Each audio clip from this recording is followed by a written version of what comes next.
Hello friends, very welcome to your YouTube channel be positive and myself Vanshika. और UP TET के paper में जो 23 दिसंबर को जैन को था, उसमें हम ये हिंदी पार्ट का सॉल्यूशन दे रहे हैं और इसके बाद हम इंग्लिश का देंगे।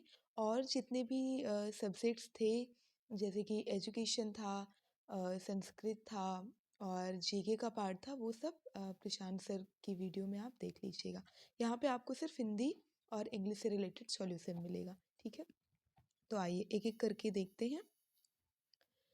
तो 31 है ये, I think part section C का है, तो वहाँ से आप देखिए। तो इसमें है निम्न में से किस शब्द की वर्तनी सही है। तो यहाँ पे अनुग्रहित, ठीक है, ये सही है।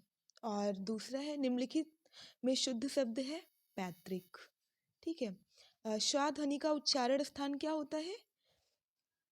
तो ये होता है तालु, ठीक है। तालु, या और श, इनका उच्चारण हम तालु से करते हैं। आप बोल के देखेंगे तो आपको जो भी ऐसी चीज़ें होती हैं ना, वो हम बोल के देखेंगे तो वो हमें समझ आ जाती हैं, ठीक है। जैसे कहाँ से उच्चारण हो रहा है, जो आप शा या उच्चारण करके देखेंगे तो आपको समझ आएगा। अत्यंत में प्रयुक्त उपसर्ग है अति। अति प्लस अंत इक्वल टू अत्यंत। उपत्यका का अर्थ होता है पर्वत के पास की भूमि, ठीक है। इस देश में हिंदी भाषा का प्रयोग लिखने एवं बोलने में किया जाता है मॉरिशस में। मॉरिशस अपार्ट फ्रॉम इंडिया एक ऐसी कंट्री है, आइसलैंड कंट्री, जहाँ पे हिंदी भाषा बोली जाती है। सूरसागर किस भाषा की रचना है? तो आप जानते हैं ये सूरदास जी थे, उनकी रचना है, ये ब्रज भाषा में है। और वीरों का कैसा हो बसंत कविता, ये लिखा है सुभद्रा कुमारी चौहान ने, जो कि एक कवियत्री रही हैं। इसके बाद हम देखेंगे क्षेत्रीय में कौन सा विशेषण है। तो क्षेत्रीय में गुणवाचक विशेषण है। वो गुण बता रहा है ना, किसी पर्टिकुलर गुण के बारे में बता रहा है कि यहाँ पे ये क्षेत्रीय चीज़ें हैं, तो यहाँ पे ये गुणवाचक विशेषण है। यहाँ पे चौराहा, चौराहा में द्विगु समास होगा। द्विगु समास पहचानने में बहुत आसान होता है, जिसपे पहला पद जो होता है वो संख्यावाचक होता है, जैसे चौमास, ठीक है, चौराहा और तिराहा, त्रिदेव, इन सब तरीके से जो होता है वो द्विगु समास के अंतर्गत आता है। निम्नलिखित में से मौखिक अभिव्यक्ति का रूप क्या है? तो आशु भाषण। आशु भाषण या आशु कवि किसे कहते हैं? जो तुरंत मतलब बोलते बोलते ऐसे ही कविता कर दे, या उठ के मतलब तुरंत ही बोलने लग जाए, भाषण करने लग जाए, तो उसे हम आशु भाषण कहते हैं। हिंदी भाषा की बोलियां हैं, तो यहाँ पे शुद्ध है 18। कई लोगों ने 22 लगा दिया है, वो एक्चुअली इंडियन कॉन्स्टिट्यूशन के भाग 8 में 22 भाषाएं हैं। पहले 14 थी, लेकिन बाद में कुछ संशोधन के थ्रू वो 22 भाषाएं हैं। हिंदी भाषा की बोलियों में 18 भाषाएं हैं। सामाजिक शब्द में मूल शब्द और प्रत्यय है समाज धन इक। यहाँ पे इसमें और इसमें आप लोग कंफ्यूज हुए होंगे, तो ये सामाज है, जबकि आपको ये देखना होता है एग्जैक्ट वहाँ पे हमें परफॉर्म नहीं करना होता है, ठीक है। एग्जैक्ट परफॉर्म का मतलब ये है कि यहाँ पे सामाजिक है तो कुछ लोग सामाज प्लस इक कर देंगे, वो गलत है। आपको पहचानना है कि जनरली मूल वर्ड क्या होता है, मूल पद क्या होता है। तो यहाँ पे समाज मूल पद होता है और उसमें इक प्रत्यय लगा है, तो इस तरीके से ये आंसर सही हुआ, ठीक है। तद्भव पत्रिका के संपादक का नाम क्या है? तो ये अखिलेश जी हैं, ठीक है। 12 बरस लो कुकर जीवे और 13 लो जिए सियार। तो इसमें जो है ये बताया है इसे जगनिक ने, जगनिक का ये पद है, उन्होंने बताया हुआ है, ठीक है। फिर यहाँ पे इसके बाद ये गद्यांश दिया हुआ है, इसमें पढ़ के आपको आंसर फाइंड आउट करना है। तो आइए एक बार पढ़ लेते हैं। और इसका सबसे अच्छा तरीका क्या होता है कि हम पढ़ते जाएं और पढ़ने के दौरान जो भी हमें चीज़ें इंपॉर्टेंट लगे वो हम पॉइंट आउट करते रहें, ठीक है। यही इसका तरीका होता है, फिर बाद में हमें आंसर फाइंड आउट करने में बहुत ईजी होता है। लाइक आदिम आर्य घुमक्कड़ ही थे, यहाँ यहाँ से वहाँ वे घूमते ही रहते थे, घूमते भटकते ही वे भारत पहुँचे। यदि घुमक्कड़ी का बाना उन्होंने ना धारण किया होता, यदि वे एक स्थान पर ही रहते, तो आज भारत में उनके वंशज ना होते। भगवान बुद्ध घुमक्कड़ थे, भगवान महावीर यहाँ पे देखिए क्या है, घुमक्कड़ थे। वर्षा ऋतु में कुछ महीनों को छोड़कर वे एक स्थान में रहना बुद्ध के वश का नहीं था। 35 वर्ष की आयु में, अब देखिए ये थोड़ा सा ऐसा है जिसको हम पॉइंट आउट कर सकते हैं। 35 वर्ष की आयु में उन्होंने बुद्धत्व प्राप्त किया। 35 वर्ष से 80 वर्ष की आयु तक जब उनकी मृत्यु हुई, 45 वर्ष तक वे निरंतर घूमते ही रहे। अपने आप को समाज सेवा और धर्म प्रचार में लगाए रहे। अपने शिष्यों से उन्होंने कहा था कि चरत भिक्षुवे चारिक हे भिक्षुओं घुमक्कड़ी हे भिक्षुओं घुमक्कड़ी करो। यद्यपि बुद्ध कभी भारत के बाहर नहीं गए, किंतु उनके शिष्यों ने उनके वचनों को सिर आंखों पर लिया। ठीक है, सिर आंखों पर लेना भी हो सकता है, आगे पूछा जाए। और पूर्व में जापान, उत्तर में मंगोलिया, पश्चिम में मकदूनिया और दक्षिण में बाली द्वीप तक धावा मारा। श्रवण महावीर ने हो सकता है विचरण के लिए अपने वस्त्र तक को त्याग दिया। दिशाओं को उन्होंने अपना अंबर बना लिया। वैशाली में जन्म लिया। पावा में शरीर त्याग किया। जीवन पर्यंत घूमते रहे, मानव के कल्याण के लिए, मानवों की राह प्रदर्शन के लिए। और शंकराचार्य 12 वर्ष की अवस्था में संन्यास लेकर कभी केरल, कभी मिथिला, कभी कश्मीर और कभी बद्रिकाश्रम में घूमते रहे। कन्याकुमारी से लेकर हिमालय तक समस्त भारत को अपना कर्म क्षेत्र समझा।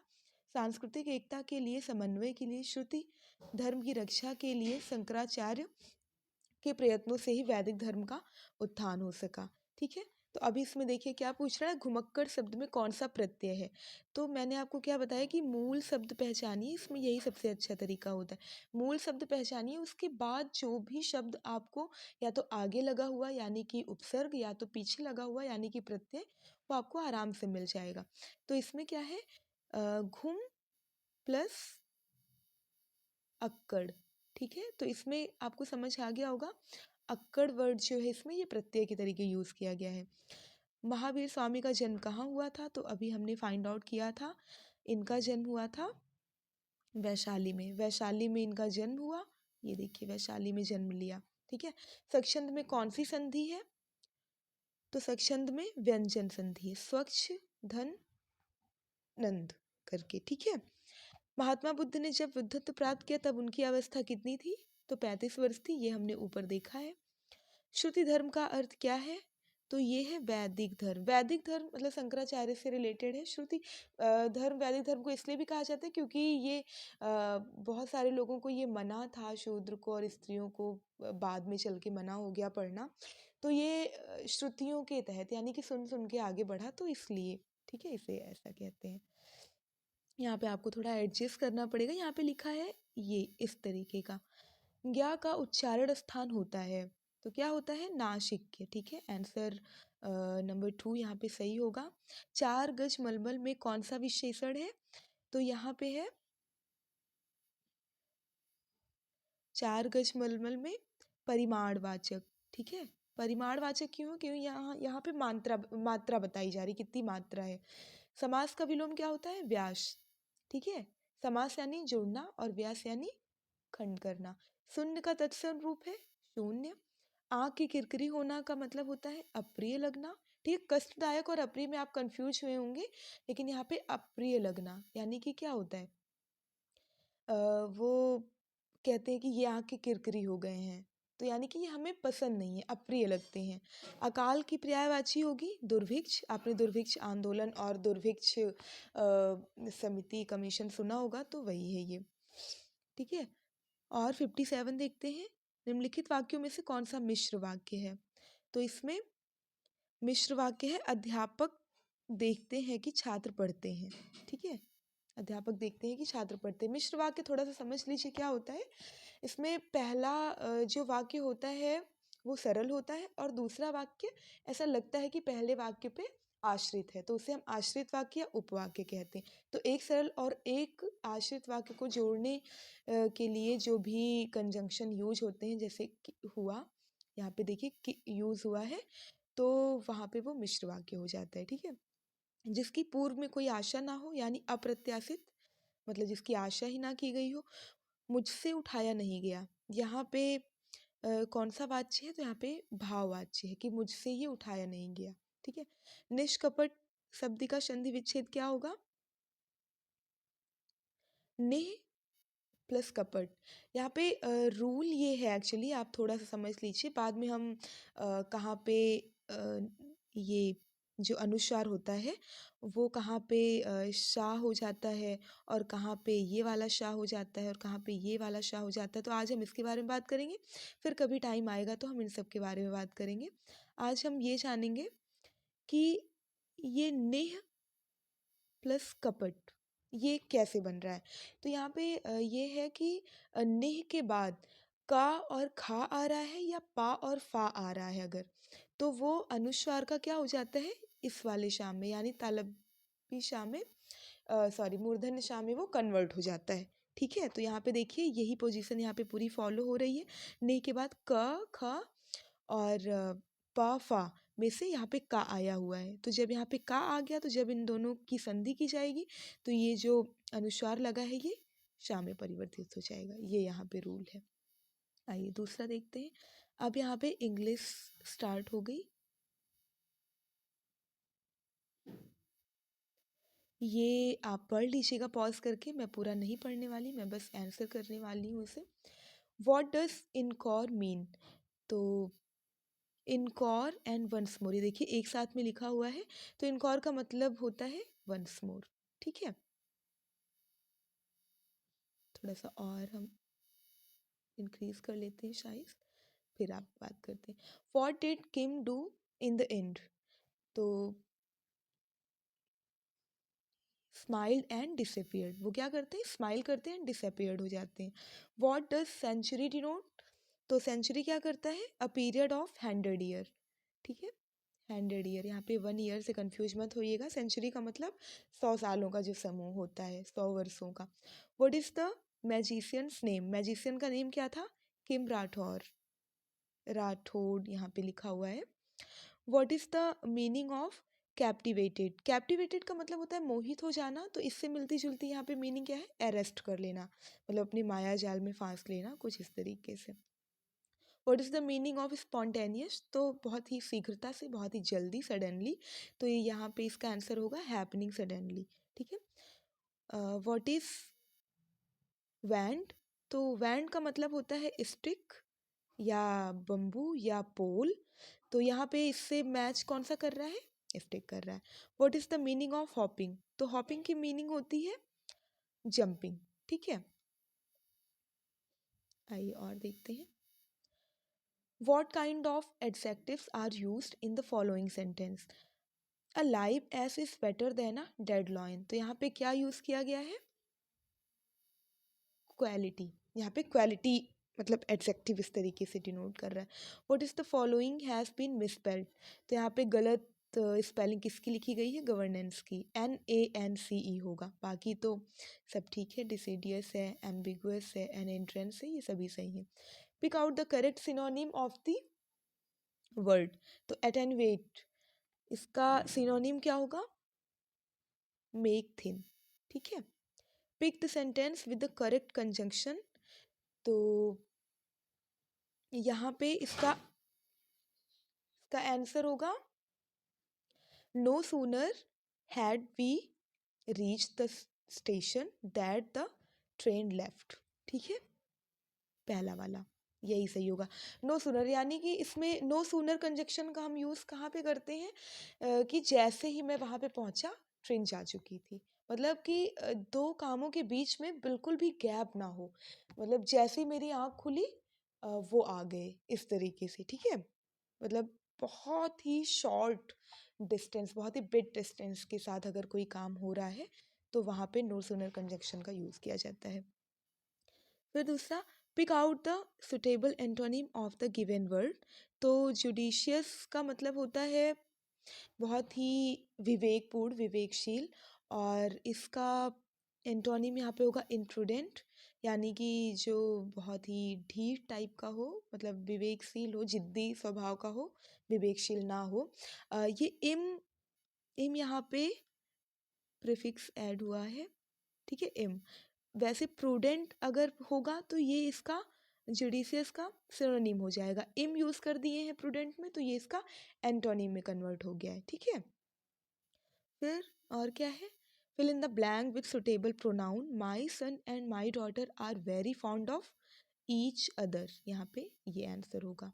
एक दूसरे के बहुत ज़्यादा शौकीन है, मतलब एक दूसरे का साथ उनको, हमारे बच्चे को, मतलब लड़के को और लड़की को एक दूसरे का साथ बहुत पसंद है। ठीक है, फिर ये क्या है, थोड़ा सा आपको एडजस्ट करना पड़ेगा गाइस। एक्चुअली जैसे ही पेपर मिला वैसे ही आ गया ये आपके सामने। Which of the following is an example of metaphor. तो मेटाफर का मतलब क्या होता है, रूपक, जिसे हम हिंदी में कहते हैं। तो इसमें क्या होता है कि हम मतलब कि यह चांद जैसी खूबसूरत है, या ही इज सॉफ्ट लाइक रोज। तो यहाँ पे देखिए हम हिंदी में जैसी, जैसा का यूज़ कर रहे हैं, और इंग्लिश में हम लाइक और एस का यूज़ कर रहे हैं, तो ये सिमली का काम हो जाएगा। ठीक है, यहाँ पे और हिंदी में उपमा हो जाएगी। लेकिन हम जहाँ पे डायरेक्ट अप्लाई कर देते हैं, जैसे कि वह चांद जैसी सुंदर नहीं है, वह चांद है, उसका मुखड़ा चांद जैसा सुंदर नहीं है, उसका मुखड़ा ही चांद है। बिल्कुल हम एग्जैक्टली वही चीज़ अप्लाई कर देते हैं जहाँ पे, तो वो होता है मेटाफर। तो यहाँ पे मेटाफर का एग्जाम्पल क्या है, he is a big donkey. ठीक है, choose the correct option. Next देखते हैं 76। Study of population is known as, क्या कहते हैं, डेमोग्राफी, जनसांख्यिकी जिसे हम कहते हैं। ठीक है, पॉपुलेशन की स्टडी करना, जनसांख्यिकी, demography. Transform the following into a direct sentence. तो आई आस्क्ड, ये इनडायरेक्ट सेंटेंस है। I asked Sheila if he might know her father. तो यहाँ पे ये सेकंड वाला सही होगा। I said to Sheila may I know your father. तो सेड का कन्वर्ट हो जाएगा, क्योंकि ये यहाँ पे क्वेश्चन मार्क लगा हुआ है, तो सेड का आस्क में कन्वर्जन हो जाएगा। एंड आस्क, और हम जानते हैं कि अगर हम इनडायरेक्ट में चेंज करते हैं तो टू हट जाता है। आई आस्क शीला, और ये इन्वर्टेड कॉमा और कॉमा भी हट जाता है, तो मे वही होगा। यहाँ पे देखिए मे का माइट हो जाता है, तो ये माइट हो गया। तो माइट का फिर हम अगर डायरेक्ट में करेंगे, कन्वर्ट करेंगे, तो क्या होगा, मे आई नो योर फादर। तो यहाँ पे अगर हम मॉडल्स में किसी, जैसे मे आई नो, या माइट आई नो, या ऑट यू टू, ठीक है, मतलब ये जो मॉडल हेल्पिंग वर्ब्स होते हैं, जैसे मे, माइट, ऑट, नीड, डेयर, ये सब जो यूज़ होते हैं ना, ये डबल इन्वर्टेड कॉमा को हटाने के बाद ये माइट में कन्वर्ट हो जाता है, ये तो आपको पता चल गया। और यहाँ पे इफ़ या वेदर का यूज़ हो जाता है। ठीक है, तो ये, और अभी हम यहाँ पे क्या कर रहे हैं, इनडायरेक्ट को डायरेक्ट में कन्वर्ट कर रहे हैं। तो इसका हो जाएगा I said to Sheila may I know your father, ये हो जाएगा। 78 देखिए, वैसे मैं इडियम आपको पढ़ाती रहती हूँ, हालांकि मैंने ये नहीं पढ़ाया है, आगे आने वाले दिनों में मैं और भी सारे क्लियर करूँगी, कवर करूँगी। The idiom to ring one's own bell means, मतलब कि अपनी ही खुद की तारीफ खुद कर लेना।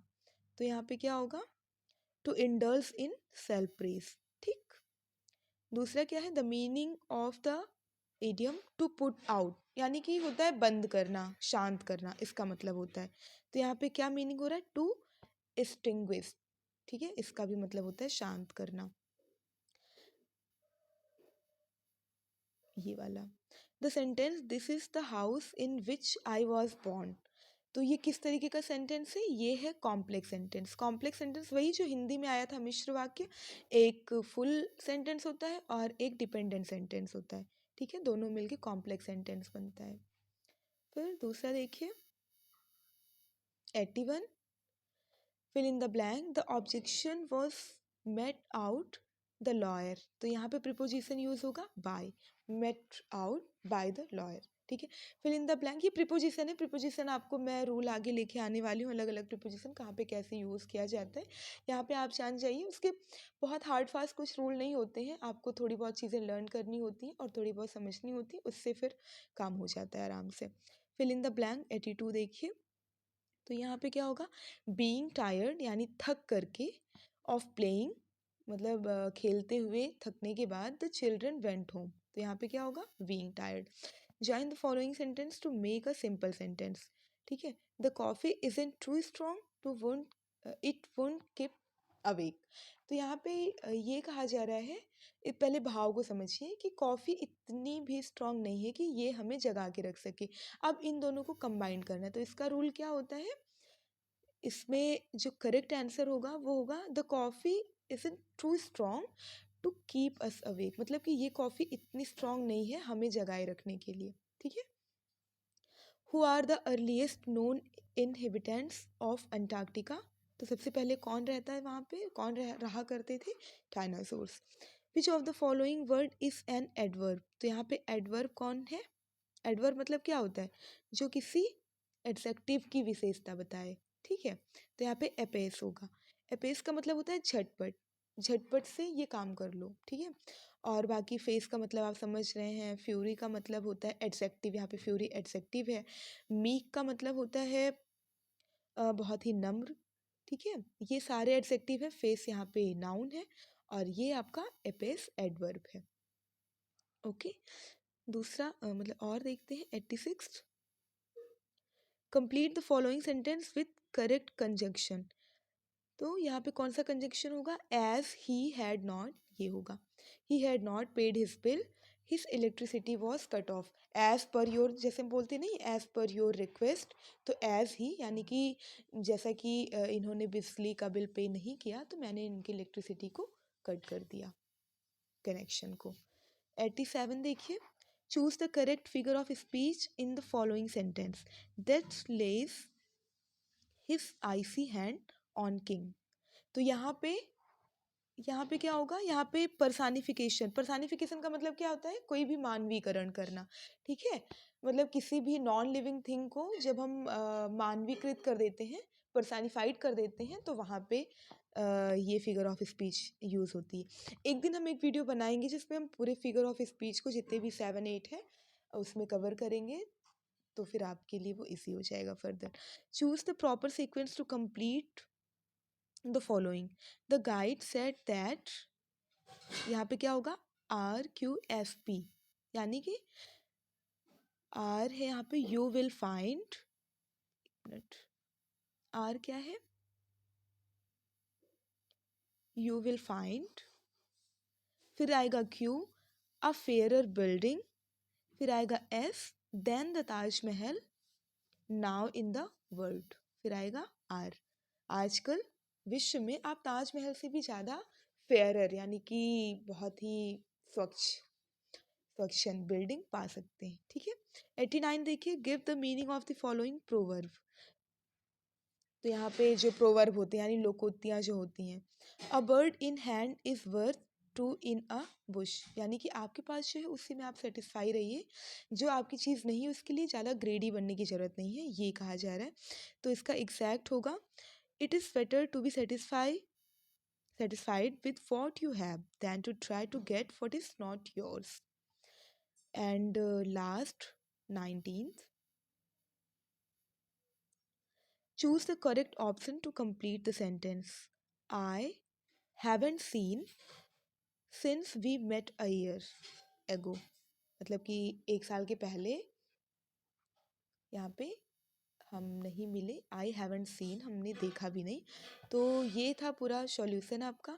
आई होप आपको चीज़ें समझ आ गई होंगी, और इसमें से जो भी चीज़ें रिपीट हुई हैं इंग्लिश में, हिंदी में, वो हम आगे डिस्कस करेंगे छोटे छोटे वीडियोस में।